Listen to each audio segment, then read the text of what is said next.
본문 말씀을 통해서 믿음의 증거, 믿음의 증거란 제목으로 하나님의 말씀을 증거하겠습니다. 사실 여부를 판단함이 있어 우리가 그 속의 것을 다 살피지 않아도 표면적으로나 드러나는 여러 가지 증표들을 보고 우리는 사실의 여부를 확인할 수가 있습니다. 우리에게 믿음이 있다라고 말할 때도 무엇을 근거로 말하는 것이며 또 우리는 무엇을 보고 믿음이 있다라고 확신할 수 있겠는가? 우리가 믿음 가운데 거하고 있음을 증거해 주는 것이 무엇이겠는가? 오늘 본 말씀을 통해서 살펴보게 되면 먼저 우리가 믿음 안에 있다라고 확언해 줄 수 있는 그러한 대변의 목소리는 우리가 하나님의 뜻을 행하는가 여부입니다. 우리에게서 나타나는 모든 행함이 육체를 위해 행하는 것인지 아니면 하나님의 뜻을 따라 행하는 것인지를 보고 우리의 속과 우리의 사상을 미루어 짐작할 수 있습니다. 음식을 할 때에도 속에 있는 것이 익었는지 아닌지를 굳이 살펴보지 않아도 겉으로 끓어오르는 그러한 모습들, 여러 가지 시간들 보면서 확인할 수 있는 것처럼 우리가 참으로 믿음의 사람이요 믿음에 거하고 있는 그 여부를 우리에게서 나타나는 바 여러 가지 말과 행실 가운데 하나님의 뜻을 이루는 것들이 나타나면 우리가 믿음 안에 있다라고 생각할 수 있다는 겁니다. 오늘 본문의 내용은 예수님께서 자신의 행하시는 일에 대하여 내가 사람의 증거를 받거나 누군가의 칭찬을 받거나 그럼으로써 행하는 것이 아니라 하나님 아버지께서 나를 보내시고 내가 그의 기뻐하시는 뜻을 이루는 것 자체가 예수님의 증거하는 거라라고 이야기하고 있습니다. 36절에서 내게는 요한의 증거보다 더 큰 증거가 있으니 아버지께서 내게 주사 이루게 하시는 역사 곧 내가 하는 그 역사가 아버지께서 나를 보내신 것을 나를 위하여 증언하는 것이요. 즉 예수님께서 행하신 그 여러 가지 일들, 천국 복음을 전하시고 또한 모든 병자들을 고치시며 이런 모든 행실들이 하나님께서 나를 보내신 증거라 라고 말씀하고 계십니다. 우리도 동일하게 예수님께서 이 사람의 몸을 입으시고 육체를 가지고 이 땅에 사시면서 그를 통해서 나타나는 여러 가지 행실들이 아버지께서 나를 보내시고 내가 행한 일이라 라고 말씀하신 것처럼 이제 육체를 가지고 살아가는 우리 모든 죄의 자녀들이 우리에게서부터 나타나는 여러 가지 행실들을 보면서 하나님께서 나를 보내시고 기대하시는 바가 이루어지고 있으면 우리의 믿음에 있는 확실한 증거요.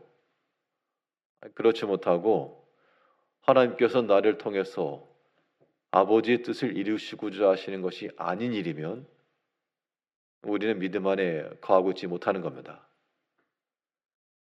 우리의 겉으로 드러나는 면과 우리의 속 마음까지라도 우리가 스스로 살펴서 과연 우리에게서 하나님께서 이루시고자 하시는 그 일들이 나타나고 있는가 라고 하는 것들을 항상 생각하셔야 되겠고 이러한 믿음의 일들을 이루어가기 위해서는요 무엇보다 우리가 주의 마음을 품어야 됩니다.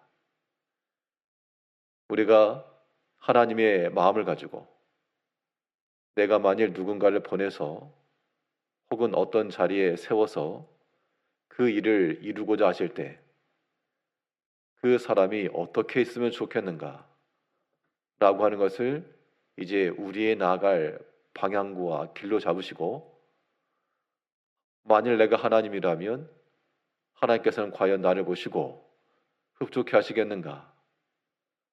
합격의 점수를 주실 만한가? 라고 하는 것들을 평가해야 됩니다.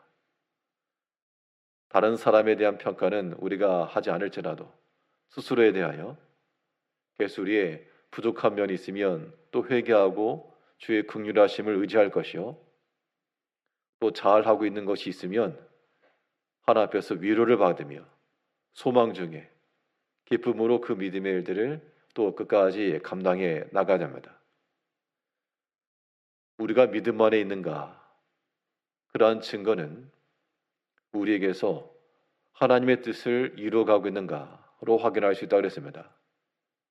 이제 우리의 마음과 생각과 모든 행실까지라도 우리를 보내시고 또 우리를 세우신 그 하나님의 그 깊은 뜻과 의중을 또한 깨달아 주의 기뻐하심이 될 수 있도록 우리가 힘을 다하여 믿음의 역사를 이루어 가야 되겠고요.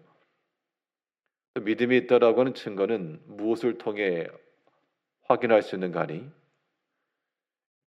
하나님의 말씀을 깊이 묵상하는 데 있습니다.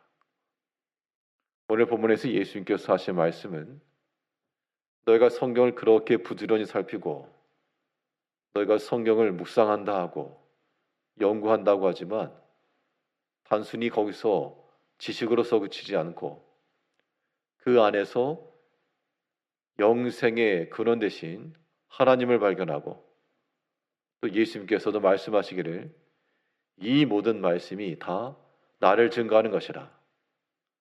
그리고 말씀 속에서 우리 주님을 찾았고 발견해야 됩니다. 그런 것이 없으면 단순한 지식에 불과하다라고 말하고 있고, 우리가 참으로 믿음 안에 거하고 있다라고 하는 것은 우리가 하나님의 음성을 듣고 그를 발견하며 찾는 데 있다라고 말씀했습니다. 본문 37절부터 보게 되면 또한 나를 보내신 아버지께서 친히 나를 위하여 증언하셨느니라. 너희는 아무 때에도 그 음성을 듣지 못하였고 그 형상을 보지 못하였으며 하나님의 음성을 직접 들은 이가 없으나 그러나 주님께서 우리를 위하여 말씀이 친히 우리 가운데 오셔서 들려주시고 보게 하시고, 하나님의 본질을 우리가 볼 수 있는 것은 아니나 하나님 형상이 없으시기 때문에요. 그러나 그의 말씀으로서 우리 가운데 나타나셨다는 겁니다. 그걸 볼 수 있다는 것인데 38절에서는 그 말씀이 너희 속에 거하지 아니하니 이는 그가 보내신 이를 믿지 아니하니라. 그의 말씀이 우리 속에 없으면 하나님을 알 수 없고 볼 수 없고 믿음이 있다라고 말할 수 없다는 겁니다. 이제 하나님의 말씀이 우리 가운데 실행될 수 있도록 우리 안에 주의 말씀을 가득 채우고 그 말씀 우리 속에서 역사하여 우리가 보고 살피는 모든 말씀 속에서 하나님을 발견하며 우리와 함께 하시는 주님을 깨닫고 이 모든 진리 가운데 나가야 됩니다. 39절에서는 너희가 성경에서 영생을 얻는 줄 생각하고 성경을 연구하거니와 이 성경이 곧 내게 대하여 증언하는 것이니라. 그 때문에 신구약 성경을 살피면서 이 말씀 속에서 숨어 계시고 또 동행하시며 역사하시는 그 주님의 손길을 발견해내는 것, 이것이 우리가 믿음 안에 거하고 있는 증거요, 또 이건 단순히 성경에서만 아니고요, 그 말씀이 이제 우리 삶 가운데 녹아져서 그 말씀을 품고 살아가는 신앙인들은 성경에서 예수님을 발견한다 그랬으니 우리가 그 말씀을 품고 살아간다 할 때 우리의 삶 가운데도 함께 하시며 동행하고 계시고 또한 우리와 함께 해주시는 그 주님 발견하는 것, 그 주의 임재하심을 깨닫고 그 안에서 힘과 위로를 얻으며 담대함을 얻고 나아가는 것, 이것이 믿음의 증언이라고 하는 겁니다. 우리는 하나님을 믿는 백성들입니다. 믿음이 있다라고 하는 그 증거는 단순히 오랫동안 교회 다녔다는 것으로 그칠 수 없고 우리의 모든 행실이 하나님의 기뻐하신 뜻을 이루는 그러한 표징이 나타나야 되겠고요. 또한 기록된 말씀에서뿐만 아니라 그 말씀이 이제 우리 속에 가득하여 우리의 행하는 모든 삶 속에서 하나님 일하시고 그 가운데 함께 하시는 우리 주님을 발견하여 그 함께 동행하는 그 기쁨과 위로와 평안 속에 살아가면서 믿음의 확증을 가지고 살아가시는 모든 성도님들 되시기를 바라겠습니다. 기도하겠습니다.